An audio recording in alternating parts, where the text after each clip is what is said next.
Red Notice is the brand new Netflix original film that hit select theaters last week, but officially hits Netflix today, November 12th, and is the highest budgeted Netflix film to date. The film stars Dwayne Johnson, Ryan Reynolds, and Gal Gadot. Tell a story about John Hartley, who's played by The Rock, Dwayne Johnson, who's been tracking down Ryan Reynolds' character because he's the second best art thief in the world, trying to collect the 3 eggs of Cleopatra. At the same time, he is framed by Gal Gadot's character, and now he must work with Ryan Reynolds to, one, clear his name and to let Ryan Reynolds be the best art thief stealer in the world, while Gal Gadot is also trying to collect all 3 of the eggs. The film is 1 hour and 57 minutes and is PG-13. Welcome back to a brand new movie review here in Mac Talks Movies. We're talking a new Netflix review. We're talking Red Notice. So if you're new to the channel, please subscribe, ring the bell. That's the best way to support this channel. Please like the video as well. Comment down below. First of all, let me know your thoughts. Did you see this film in theaters or on Netflix streaming service? I know it's all available in very limited select theaters, but let me know if you got a chance to see this in theaters. I would really like to know your experience watching this film in a big screen.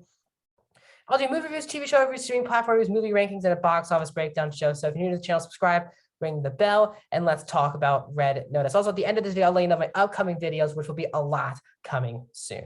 So I was actually really excited for this. So I know it's the highest budgeted film. I know The Rock, I think, was paid around $20 million for this movie. So was, I think, all 3 actors, really. And it's a $200 million budget. So, I mean, this is a pretty big blockbuster type film that's being shown on Netflix. I don't know how they recoup this money, but that's not the here or there. This is definitely their biggest, highest A-list cast that they've probably gotten to date for a blockbuster film on Netflix. They've been doing action films for a really long time, for the past 2 or 3 years, but really can only get 1, maybe 2 stars. They finally get 3 pretty much A-list stars. Which was pretty exciting to see. So it also comes from the director of Dodgeball, which is one of my favorite comedies of the last 15, 20 years. And then We're the Millers, which I think is an extremely underrated comedy that not enough people talk about. But the director also did The Rock's 2018 film Skyscraper, which I really did not like. So he's got some greatness, but also that film really not that good. So let's talk about Red Notice. First of the positives, the biggest positive to say is the trio. They're really, really fantastic in this film. And they're fantastic because they're really just not doing anything different other than really Gal Gadot. This is definitely the most different role for her. She's playing a villain who is really entertaining to watch. She's not the usual inspirational hero like she is in Wonder Woman, or even a hero like she is in the Fast and the Furious franchise. She is playing basically the villain of the movie, which is a completely different performance for her. And I thought she does an excellent job. She clearly has a lot of fun playing a villain in a movie. It's nice to see her in a completely different environment, different role. She still kicks a lot of ass as a total badass in the movie, but still she does get a lot of other things to do from a character point of view. She's really entertaining. She believes she's basically untouchable, and her dynamic with both these other guys is great. But the main 2 dynamic is the duo between The Rock and Ryan Reynolds, because they're basically the odd couple duo that need to go after the eggs for Gal Gadot not to get the eggs. And the movie is really on the shoulders of, the comedy-wise, really all on Ryan Reynolds, who I believe is by far the best part of the entire film. Now, while all the jokes don't land, and some of the best jokes of the entire film, actually a lot of the best jokes in the film, are actually the ones that they sadly shown in the trailer. So if you've seen none of the promotion for the film, don't watch the trailer before you see this movie. Just watch the film. Those jokes will hit better for you when you watch the movie. If you've seen all the promotion, all the trailers, you'll know when the jokes are coming from him for some of the major ones in the film. But he is really funny. And for me, why he's also great is that he, in my opinion, is the most fleshed out, strongest character in the entire film.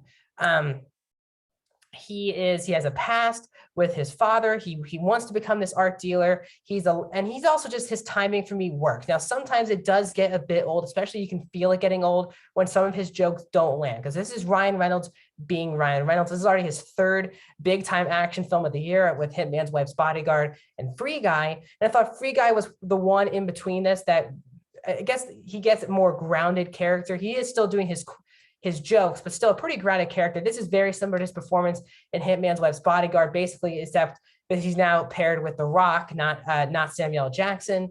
But these 2 do have a completely different combination than him and Samuel Jackson. I think The Rock this is actually the shocking. He is not really the comedy aspect at all of the film. They really put that all on Ryan Reynolds. The Rock is doing The Rock things. He's very charismatic.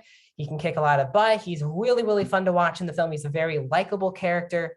And his banter with Ryan Reynolds is easily the best part of the entire film. It really never got old for me. Them butting heads, if they're actually friends, and the different ways they explain that. I really did like the two of them together. But for me, it was Ryan Reynolds who definitely had the strongest character. You definitely cared about really him the most. You don't really get too much background on The Rock other than he has his daddy issues, just like Ryan Reynolds. But he is just an FBI agent who needs to clear his name. It's a very by the numbers character. And really all three characters, for the most part, are pretty by the numbers characters. There's twists and turns, of course, in the film. When you know this type of film, and really a lot of people are comparing it to an Ocean's 11 meets like National Treasure. I think that's a good way of putting it. There's a heist aspect to it, but it's also finding this lost treasure, which are the 3 eggs of Cleopatra. There's also a fun side performance from the person who has the second egg, but they're trying to steal from. He was really funny in the film. And also the runtime, it really does move. It doesn't really feel like 2 hours. It really feels like 90 minutes. It absolutely really runs by really, really quickly. It opens with a little bit exposition, and once the exposition dump ends 5 minutes in, the film just is action from there on. It doesn't really get too grounded, and also the characters and the actors clearly know exactly what movie that they are in. And I did actually want to see a sequel. The film clearly sets up a sequel in the last 5 minutes of the film, and I was actually down for it. I really do like these characters and these actors playing off each other. So hopefully Red Notice 2 will happen. So let's talk about my negatives with the film. The biggest negative is really the actual plot and the actual twists and turns, the predictability of who's going to turn on who, the triple turn, the double turn, all these different things. You know exactly what the twist for the most part of the entire film. It didn't really shock me at any point. Literally, there was a point where I could feel a twist was about to happen, and then I could feel it, and it actually happened the exact thing I thought it was going to happen about. So I guess that part of it. Now again, you're not covered this movie for the script or the dialogue. I wish The Rock's character had a little bit more background compared to Ryan Reynolds' character. They really dive deep into Ryan Reynolds' backstory with his father and why he became a thief. The Rock is basically just his dad was a con man and wanted to become a cop. Other than that, there's literally no given backstory on who The Rock actually is. He's just The Rock. And I wish his character, because he really is at times the main character in the film. Him and Ryan Reynolds are really co-stars with Gal, but he really is the centerpiece for the film, and he doesn't really get enough background at all. There's also an awful sequence in the film, as you see in the trailer, where there's a bull sequence where they open up a thing and they're in the middle of this bull riding thing. It's an awful sequence with some really noticeable CGI green screen. It is easily the worst scene in the entire film, and it really, that whole 5 to 7 minute sequence really sucked me out of the film. It's really bad CGI that most of the film gets away with, but this one did not. The bull CGI was terrible. Even the fans surrounding The Rock and Ryan Reynolds were also pretty bad. So the CGI in that scene was pretty awful. One of the worst sequences I can remember in a Netflix original film with a film with this budget in a really long time. As I wish Gal Gadot also was in the film a touch more. She does give away a lot to the two lead characters, which is Reynolds and The Rock. Now they're clearly set. I'm not actually going to go into that. She could be in the sequel a bit more, but still here, I wish she had a bit more to do. Again, from a backstory point of view. Again, she's just a criminal. That's really her only story. Again, these characters are very, very one note for the most part from a character point of view, and I think it would have helped if they gave it a little bit more background. I'm not saying more seriousness, just more background so we knew who these people are. But this film, for me, just has a lot of fun. It has 3 really good, great A-list actors who are having an absolute blast in this film. I was laughing. I had a fun time watching the action scenes. Is it a great film? It's absolutely not a great film, but I'm going to give Red Notice a 3.5 out of 5, a 68% on Netflix. I really put this right with Jungle Cruise with The Rock. So if you like Jungle Cruise, I think you'll like Red Notice, and they're totally different films. I do think that it's the same grade I think I gave Jungle Cruise as well. So if you want to see my reviews of the other films that I've seen this year from these actors like Free Guy, Him and His Wife's Bodyguard, Jungle Cruise, you can click that link right there. More videos coming down on the Home Alone Disney Plus original film that's coming out today. I'll do a review of that. I also have a season 1 review of I Know You Did Last Summer coming as well this weekend.